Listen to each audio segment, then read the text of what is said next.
Una vez más, te damos gracias por lo que estás haciendo en nuestra vida, por lo que, Señor, tienes destinado para nosotros. Y aprovechamos este momento no solamente para agradecerte, sino, Señor, para pedir por estas necesidades que hay en estas notas, así como las necesidades que tu pueblo trae, Señor, que tú ya conoces, pero que ahí, Señor, en la intimidad cada uno trae una súplica, trae un ruego, Señor, trae una petición.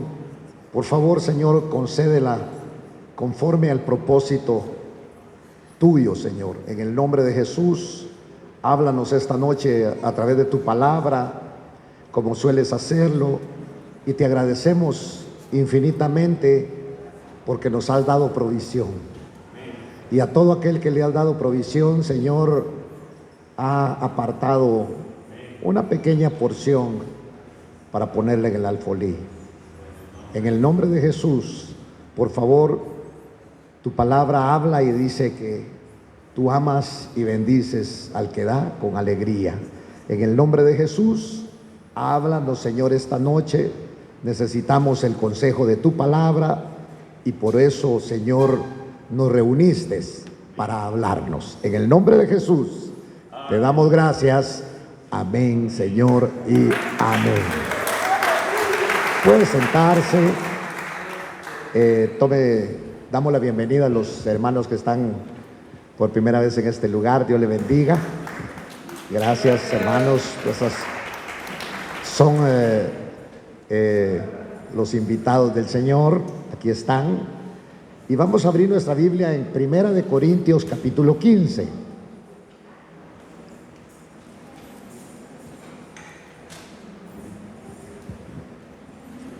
Y aquí vamos a ver algo que se llama apologética. Y esa palabra rara no es más que una defensa del Evangelio. Pues así le llaman los teólogos, la gente que se mete a escudriñar la Biblia. Pero yo conozco y tengo un Dios, y suyo también, que no necesita que nosotros lo defendamos, porque Él es el todopoder. Pero en aquel tiempo,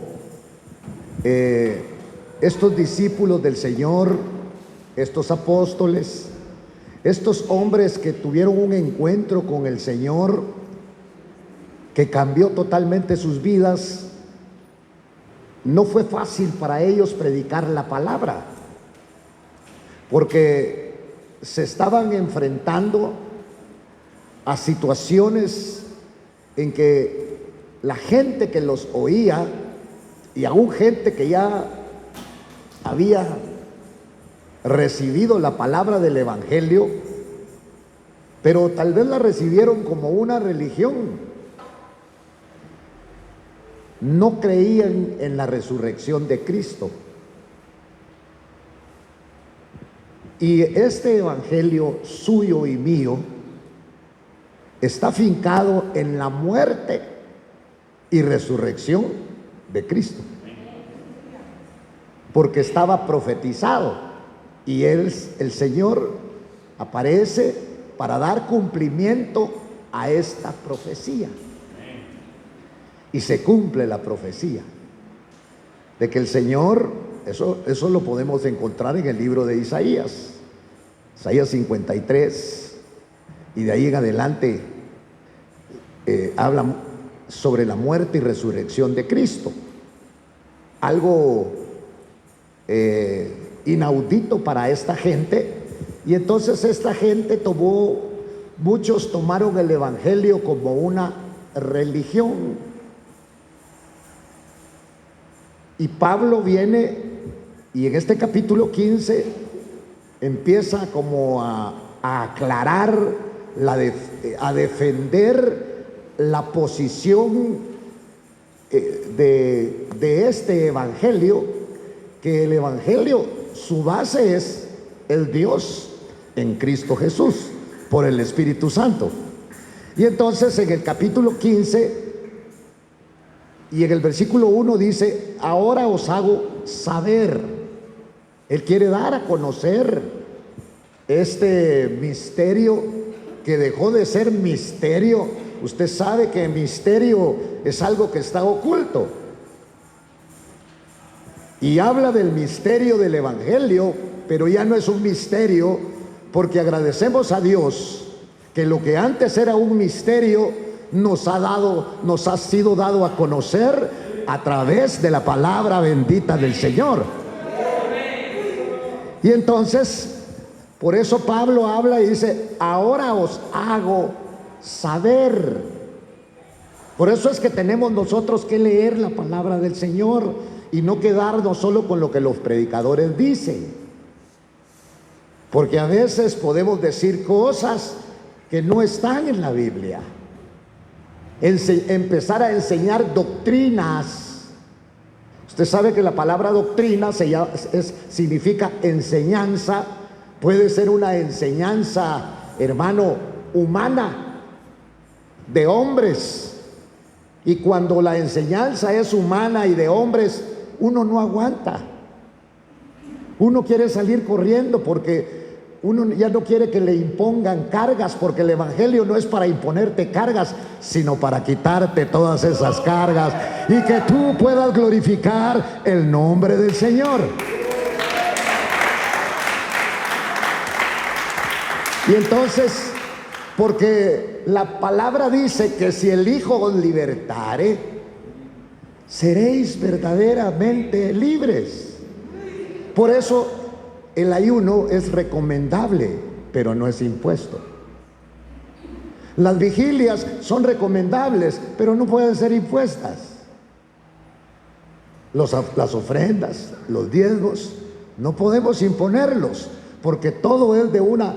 Cuando nosotros venimos al Señor, que nos trae precisamente el Espíritu Santo, y nos trae... Y la Biblia habla y dice que lo peor del mundo escogió Dios, y uno viene avergonzado al Evangelio, viéndose todas esas cosas que ha adquirido en el mundo, y tiene vergüenza de acercarse donde hay santidad, pero no la santidad suya ni la santidad mía, sino la santidad que demanda y que viene de la presencia del Dios del cielo.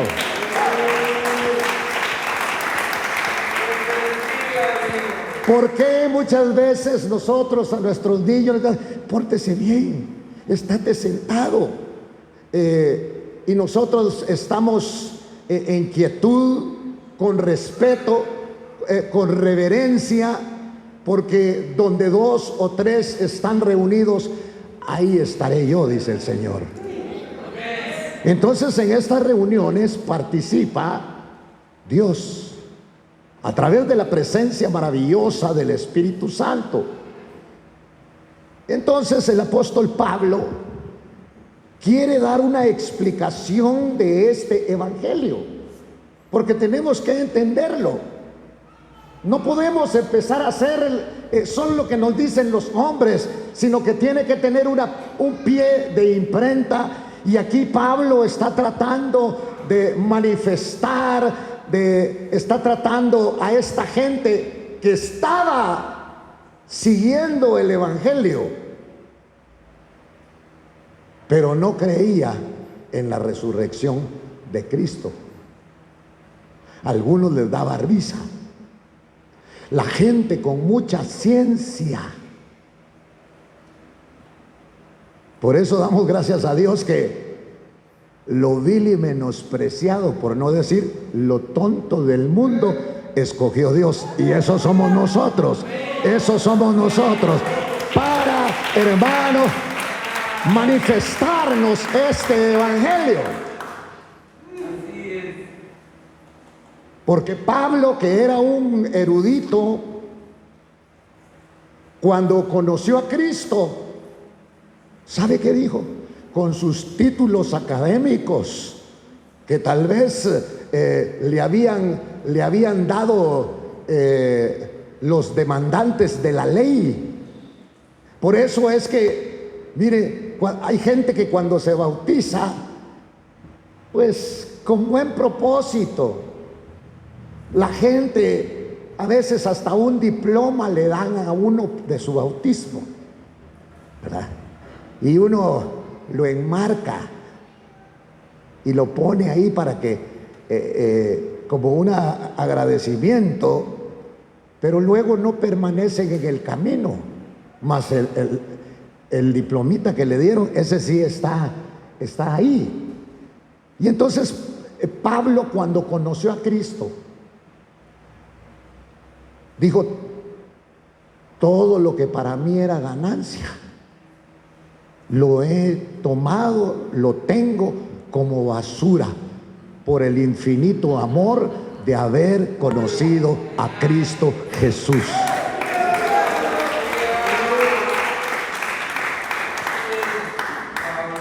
No nos admiremos que probablemente los pastores, que probablemente los apóstoles seamos menos académicamente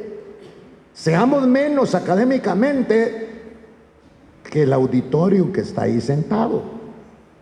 Hay profesionales, tal vez escuchando a un hombre que apenas pudo cursar la primaria, y eso es que copiando, ¿verdad?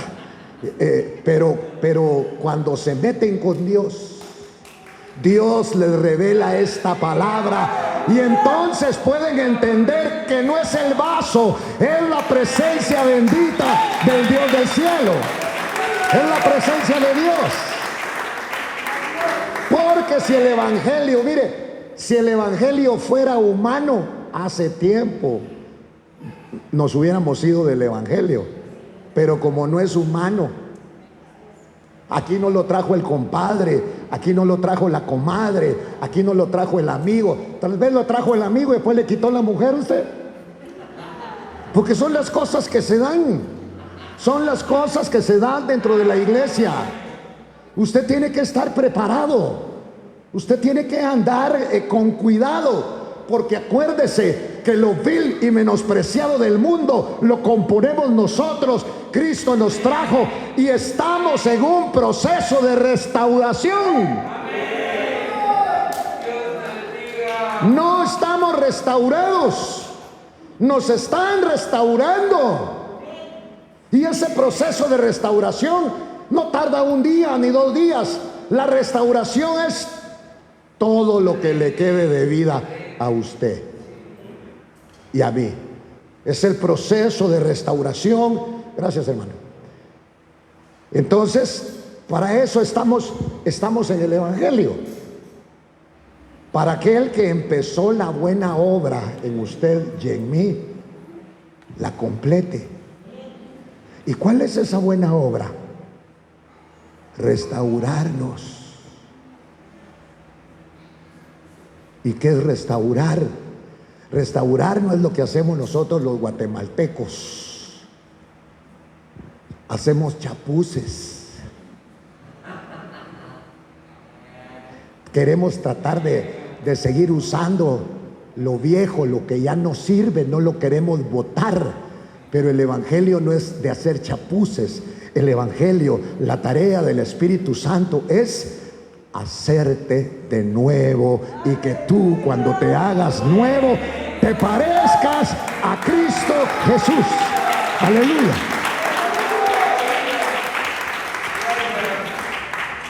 Entonces, aquí venimos con muchos defectos. Los chuchos de la calle tendrán pulgas. ¿Qué dice usted? ¿Tendrán pulgas? ¿Y tendrán una sola pulga? Tienen varias. Y si usted agarrara un chucho de la calle y se lo lleva a su casa, pues usted lo primero que va a hacer es que tal vez lo va a bañar, quizá le eche algún veneno para las pulgas, pero le va a quitar todo eso. Y eso es lo que está haciendo Dios a través de su evangelio. Quitándonos todas esas adherencias que nosotros trajimos del mundo. Por eso Dios no lo va a cambiar a usted con que esté sentado ahí y compre la mejor Biblia que pueda haber. No va a ser un cambio por eso. Cristo Jesús, a través del Espíritu Santo, va a ser un cambio en usted cuando usted y yo seamos sinceros y seamos francos y le digamos a Él: Señor, aunque no cambies a ninguno de los hermanos, cámbiame a mí, porque yo quiero agradarte. Yo quiero, Señor, en el nombre de Jesús, quiero agradarte. Y entonces había gente que le parecía, bueno, yo creo y pienso que usted también cree que Cristo murió, ¿sí? Pero que también resucitó, ¿sí? Creemos que Cristo resucitó. Yo lo creo.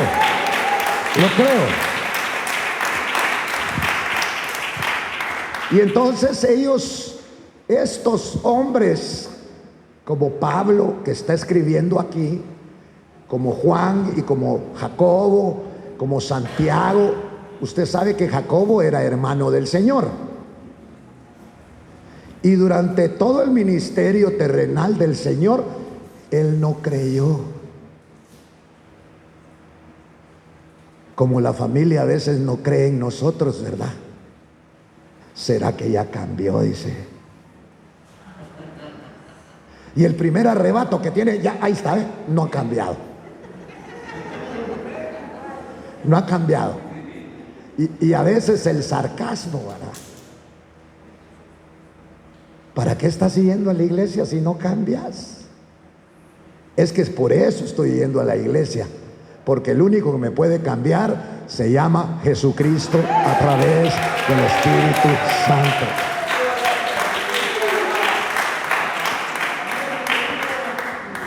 Y entonces por eso el apóstol está tratando de hacer una defensa del Evangelio, porque Dios en Cristo, Él no necesita que nosotros lo defendamos.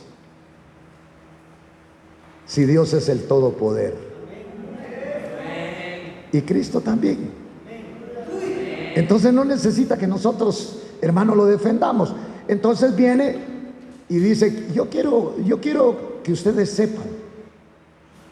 Ahora os hago saber, hermanos, el evangelio que yo les prediqué, el cual ustedes recibieron. Mire, en el cual también estáis firmes. Primero la predicación. Y esa predicación entra en lo profundo de nuestro corazón y es lo que nos da firmeza. Usted no tiene que ser un teólogo, pero hermano, nos enseña que Cristo murió y al tercer día resucitó y subió al cielo, y por eso hoy nosotros somos salvos.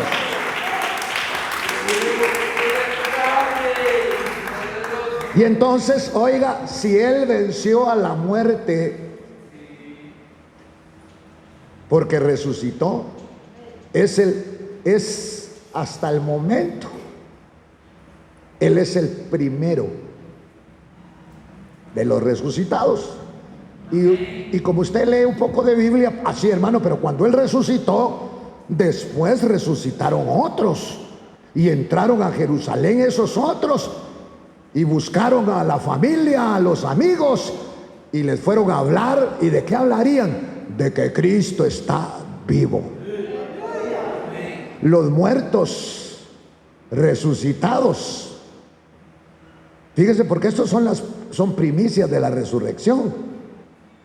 Porque resulta que el que resucita nunca vuelve a morir. Por eso hay gente que muchas veces está, hermanos, se desvanece, se muere literalmente, y los médicos de pronto lo vuelven a la vida. ¿Cuál es la diferencia de volver a la vida? La diferencia de volver a la vida es que van a morir. Pero el que resucita nunca verá jamás la muerte.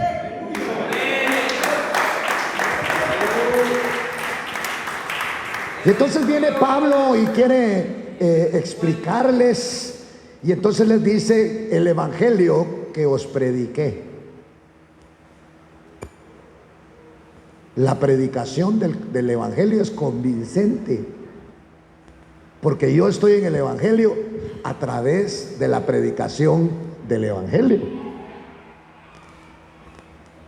La palabra del Señor cambia. Y entonces Pablo habla: prediqué y ustedes la recibieron, en el cual también están firmes. Tenemos que tener firmeza en el evangelio. Pero ¿qué es lo que nos da firmeza? Es la palabra del Señor. Eso nos afirma y nos confirma, porque ellos se estaban enfrentando a gente que se burlaba.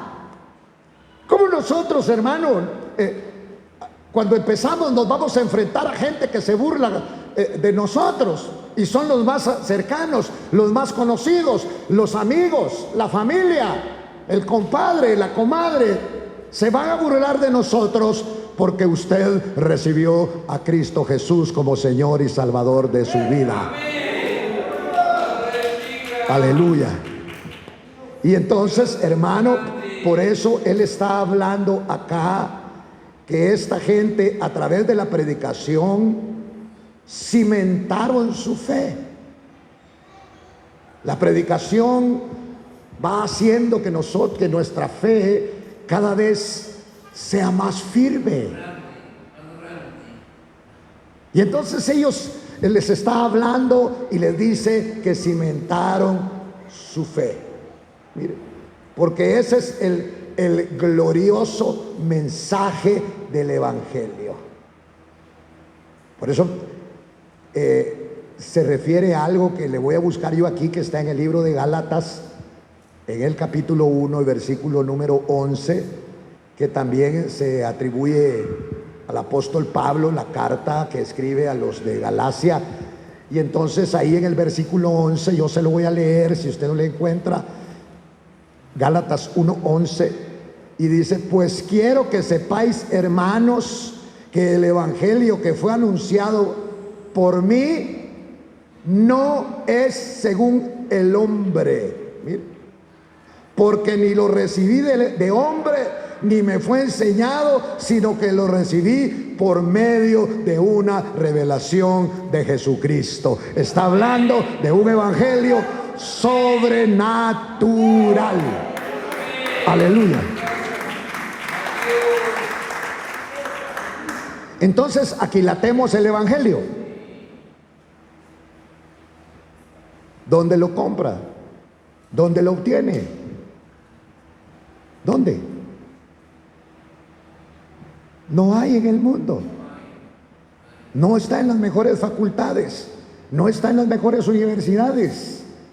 Es algo que Dios envió para todo aquel que está necesitado y cree en Cristo. Y ese evangelio se le empieza a revelar y empieza a provocar un cambio en la vida del creyente. Porque eso es el evangelio. Un cambio. No es una religión, sino es un cambio. Y cuando Dios empieza a hacer ese cambio, uno anhela estar aquí. ¿Y qué tiene de bonito esto? Hay cosas más bonitas. Pero ¿sabe cuál es el propósito de nuestra reunión? Primero, glorificar el nombre del Señor. Y segundo, que Él, a través del Espíritu, nos instruya en su palabra. Y esto es algo que lo debemos de valorar, porque viene del cielo. Las mejores universidades del mundo, la de Harvard, por ejemplo, que es tan famosa, va a enseñar conocimiento humano, ciencia. Pero Dios no nos da conocimiento humano, sino un conocimiento celestial. Un conocimiento que viene del cielo. Un conocimiento, hermano, maravilloso. Entonces, digamos, en el versículo 2 del capítulo 15, donde empezamos, dice que por esta predicación del Evangelio, por el cual también sois salvos. Usted es salvo. ¿Cuántos salvos hay aquí? Si retiene la palabra. ¿Cómo se sentirá en esos garrafoncitos donde uno pone agua y tienen un chorrito? Pero muchas veces esos garrafones se pueden quedar sin agua. Así puede ser la vida del cristiano. Porque cuando nos quedamos sin agua, ¿sabe qué pasa? Nos quedamos con la religión y nos quedamos con el legalismo. Por eso la palabra necesitamos nosotros retenerla. Porque hay mucha gente que está padeciendo de sed y lo único que va a quitar la sed es el agua de la palabra del Señor. Por eso es que nosotros por eso Pablo habla aquí de retener. ¿Cuántos mensajes escuchamos? Y retenemos la palabra. Porque al retener esa palabra nos va a dar vida y vida en abundancia. Va a provocar, vamos a hacer, no como dice Judas, creo que es el que dice que ustedes son nubes, dijo, sin agua. Por eso es que en el Salmo 1 dice, bienaventurado el varón que no ande en el consejo de malos, ni se sentó con escarnecedores, con burladores, ni tampoco con impíos, sino que en la ley de Jehová medita de día y de noche. Ese será como árbol plantado junto a las corrientes, que cuando viene la sequía, cuando habla la palabra de sequía, está hablando de problemas personales, está hablando de problemas familiares, porque entonces ese árbol es usted y soy yo. Y cuando nosotros no estamos plantados junto a las corrientes, esas situaciones, cuando venga el calor del verano, se va a secar. Pero bienaventurados, dichosos, benditos los árboles, los sauces que están sembrados a la orilla de las corrientes de los ríos, porque su hoja no cae, siempre estará verde.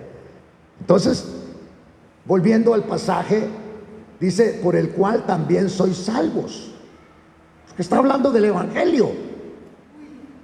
Claro, el que salva es Cristo,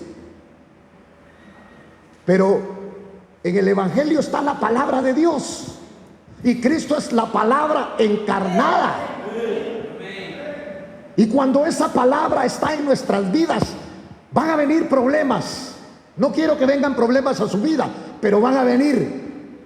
Pero cuando tienes la palabra es la roca. La palabra es, hermano, el Señor. Esa palabra te va a sostener. Esa palabra, hermano, te va a sacar. Esa palabra te va a pasar del otro lado. Entonces, por el cual también sois salvos. La palabra es Cristo. Cristo es el Verbo encarnado. La palabra se hizo carne. Vaya, entonces dice, por el cual también sois salvos si retenéis la palabra. Entonces hay que retener.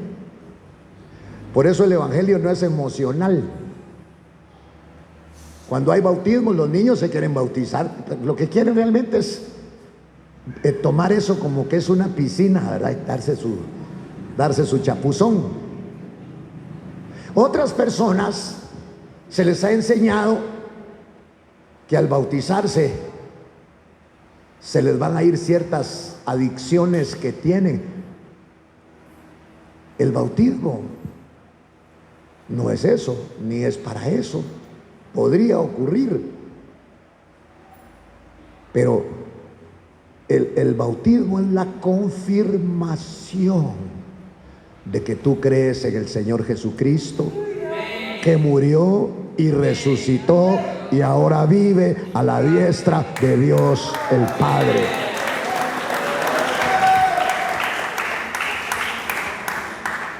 Entonces, tiene que haber firmeza. Tiene que haber firmeza en este evangelio. Porque esta firmeza nos va a llevar a salvarnos. Por eso dice, por el cual también sois salvos, si retenéis la palabra que os prediqué, a no ser que hayáis creído en vano. Porque yo os entregué en primer lugar. Pablo era un teólogo, era un hombre con mucho conocimiento, pero no está hablando aquí del conocimiento humano, sino él está hablando acá de lo que les entregó en primer lugar, lo mismo que yo recibí, que Cristo murió por nuestros pecados conforme a las Escrituras. Y mire cómo hablaba él. Vayamos a 1 Corintios 11. Estamos cerca ahí. 1 Corintios 11, en el versículo 23, porque está hablando de la cena del Señor, pero Pablo no está agregando algo. Por eso es que en el evangelio no podemos nosotros, hermano, inventar cosas. No podemos nosotros motivar a la gente, porque el evangelio no es una motivación. La motivación es humana, y lo humano tiende a aburrir y tiende a desaparecer, pero lo de Dios permanece y permanece para siempre.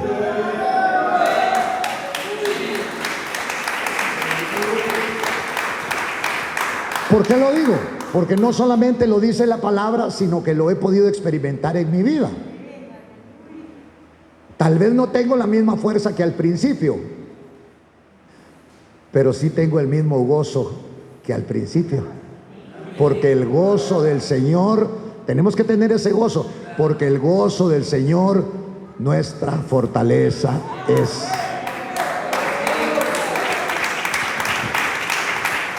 Entonces viene Pablo, y estamos en capítulo 11, versículo 23, y ahí dice él, porque yo recibí del Señor. Quiere decir que si lo recibió del Señor, le dio autoridad. Por eso cuando se recibe algo del Señor,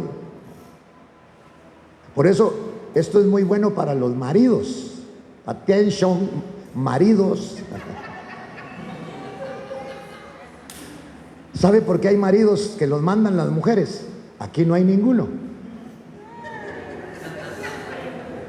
Porque no tienen autoridad de Dios. Repito, a esos hombres que los mandan las mujeres es porque no tienen autoridad de Dios. Ah, sí, hermano, yo por eso a la mía la sopapeo acá. No, hombre, no es así. Y tampoco nadie me contó que usted le pega a su mujer, ¿va? Va. Entonces, porque la autoridad, por eso Pablo está diciendo, porque yo recibí del Señor lo mismo que os he enseñado, que el Señor Jesús, la noche en que fue entregado, tomó pan, porque aquí está hablando de la cena del Señor.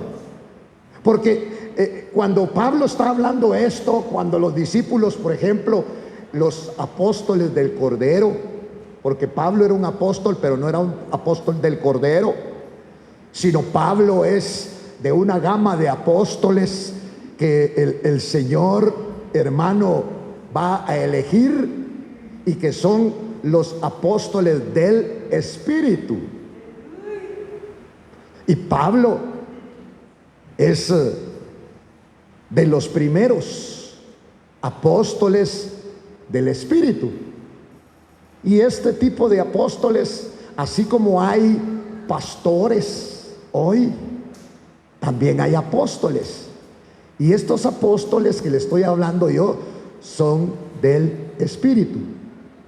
Bueno, entonces Pablo viene y esta gente está diciendo, bueno, ¿y tú por qué estás hablando de la cena del Señor?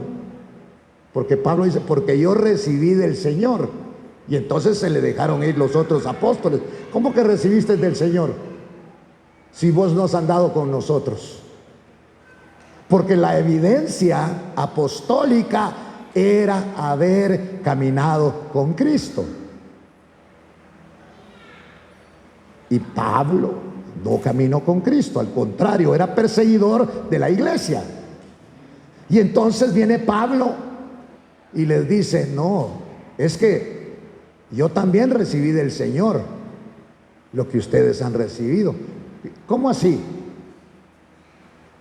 Porque yo recibí del Señor lo mismo que estoy enseñando, que el Señor Jesús, la noche en que fue entregado, tomó pan, porque era una reunión, era una cena.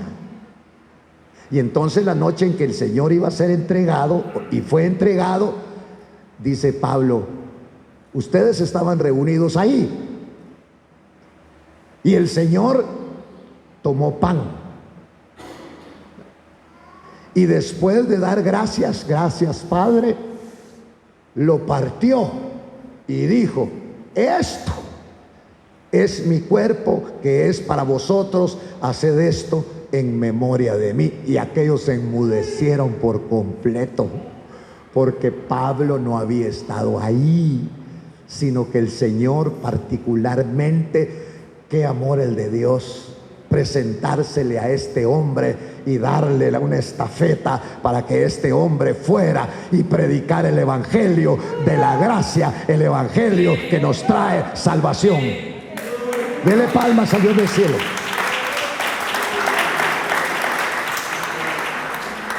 Entonces hay revelación en el evangelio. Hay revelación en el evangelio. Pidámosle al Señor que nos revele su evangelio. Y que en esas palabras, hermano, que hay enmarcadas en la Biblia, cobren vida. Y entonces su vida espiritual va a cambiar por completo. Le va a entrar a usted un amor de buscar a Cristo, un amor de propagar este evangelio y decirle a los que están perdidos, Cristo vive, tiene poder. ¿Y por qué dices que tiene poder? Porque me está cambiando a mí. Ese es el poder de Dios maravilloso. Entonces Pablo dice, porque yo, vuelvo al capítulo 15, versículo 3, yo os entregué en primer lugar lo mismo que recibí, que Cristo murió por nuestros pecados conforme a las Escrituras.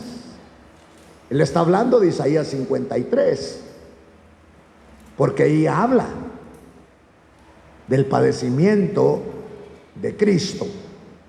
Bueno, entonces aquí habla de la muerte de Cristo, que Cristo murió por nuestros pecados, confirmando, ¿qué confirma? Las Escrituras. Las Escrituras confirman lo que este hombre llamado Pablo está hablando. Y entonces dice acá que fue sepultado. Aquí se está cumpliendo una profecía. La profecía está en Isaías 53 y aquí está el cumplimiento, que fue sepultado y que resucitó al tercer día. ¿Conforme a qué? Conforme a las Escrituras. Por eso usted va a encontrar hoy hombres hablando que ellos son Dios. Que ellos son Dios, así. Que ellos son el Cristo.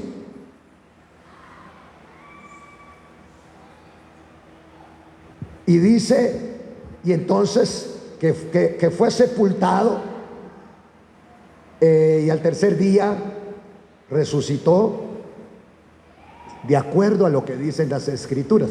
Si yo le predico un evangelio diferente, ¿cuál es el evangelio diferente? El que yo no puedo comprobar con las Escrituras. Las Escrituras es la evidencia del evangelio verdadero. Y entonces Pablo habla de un evangelio distinto.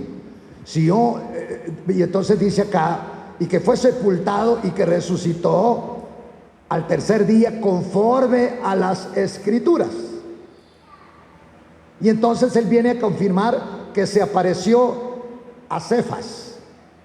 Mire pues, vaya usted aquí enmarcando a cuántos se les apareció el Señor. Se le apareció a Cefas, es decir, a Pedro. Luego a los 12. Y luego se les apareció a más de 500 hermanos a la vez, la mayoría de los cuales viven aún, pero algunos ya duermen. Después se apareció a Jacobo. Y acuérdese que Jacobo, yo le dije que aquí está haciendo mención del hermano de Jesús, que en su ministerio terrenal decía, ¿y cómo le voy a creer a este? Es como que usted, el Señor lo levante como pastor y usted tiene 5 hermanos, ¿verdad? Y los que menos creen que usted sea pastor son sus hermanos.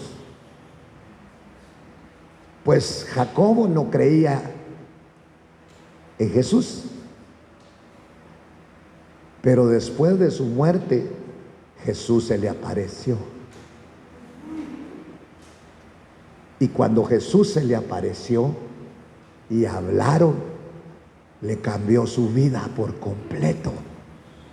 Y después él ejerce una función apostólica. ¿Y quién le va a quitar ese evangelio de su cabeza si él convivió con su hermanito que se llamaba Jesús?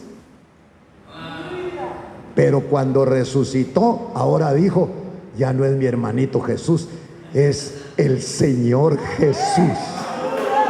El Señor Jesús.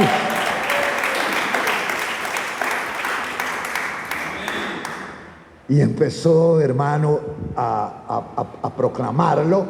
Y entonces después se apareció a Jacobo, ¿verdad? Bueno, este Jacobo ya dijimos que era hermano del Señor. Luego a todos los discípulos. Y al último de todos, como a uno nacido fuera de tiempo, un prematuro.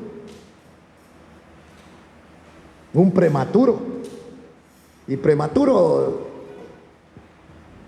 7 meses. Pero como ya tenía 2 de embarazo y no decía nada, son 9. Pero dice que como uno nacido fuera de tiempo, como un aborto, como un abortivo, se me apareció a mí, dice Pablo. Y como uno nacido fuera de tiempo, se me apareció también a mí. Y me da vergüenza Abre su corazón. ¿Por qué te da vergüenza, Pablo? Porque yo era un religioso, porque yo perseguía a la iglesia, porque yo me burlaba de los aleluyas, porque yo di la aprobación para que mataran a Esteban y me gocé y hubiera querido quitarle la cabeza. Se me apareció a mí que soy el menor, que nací como un aborto, porque yo soy el más insignificante de los apóstoles, que no merezco ser llamado apóstol, pues perseguía la iglesia. Perseguía la iglesia de Dios, pero por la gracia de Dios, soy lo que soy, y su gracia para conmigo no resultó vana. Dele palmas al Señor. Vaya, que la gracia que Dios ha derramado en usted y en mí no sea vana, porque esa gracia usted no la merece, ni yo tampoco. Por eso se llama gracia. Gracia es el favor inmerecido, y esa gracia se derramó en nuestra vida. Y Pablo está hablando aquí, dice, porque yo soy el más insignificante de los apóstoles, que no soy digno. Hermano, yo le voy a hacer una pregunta. ¿Somos dignos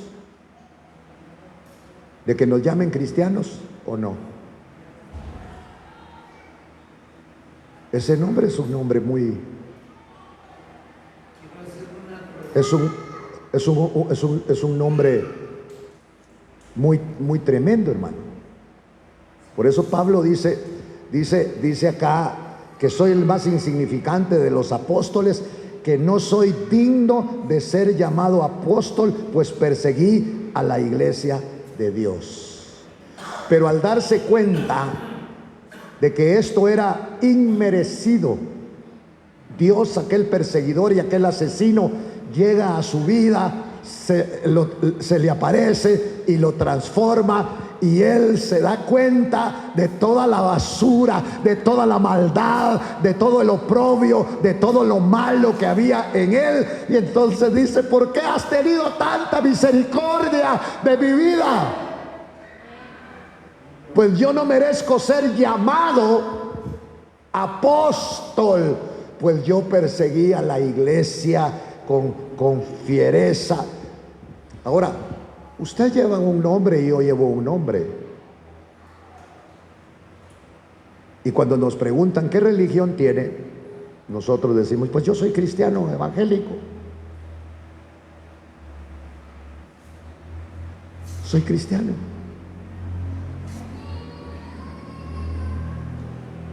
Porque esto tiene que dar como resultado, y dice Pablo en el versículo 10, pero por la gracia de Dios soy lo que soy. Yo quiero que ponga mucha atención en esto, y si lo puede subrayar, subráyelo ahí en su Biblia. Y su gracia para conmigo, su gracia, la gracia de Dios, esa gracia nos ha alcanzado, porque usted y yo en el Evangelio estamos por gracia. Le caímos bien a Dios. Oiga, le caímos bien al Señor, pero no por nuestras cualidades ni no por nuestros atributos, sino que por su misericordia Él nos alcanzó. Ahora viene una pregunta para usted. Y dice acá: y su gracia para conmigo. Él sabe que la gracia de Dios cayó sobre él, que no merecía ser llamado apóstol, que había sido un asesino, que había sido un perseguidor, pero su gracia, derramó su gracia sobre mí, que me avergüenzo de ser llamado apóstol, pues perseguía la iglesia de Dios. Pero, este versículo 10 es lo que me interesa. Pero por la gracia de Dios, soy lo que soy. Y su gracia, esto póngale mucha atención, para conmigo no resultó vana. Antes de seguir leyendo lo demás, yo le pregunto a usted, ¿qué está haciendo con la gracia de Dios? ¿Qué hace usted con la gracia de Dios?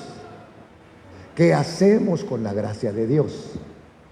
Si usted no hace nada con la gracia de Dios, la gracia de Dios ha sido vana.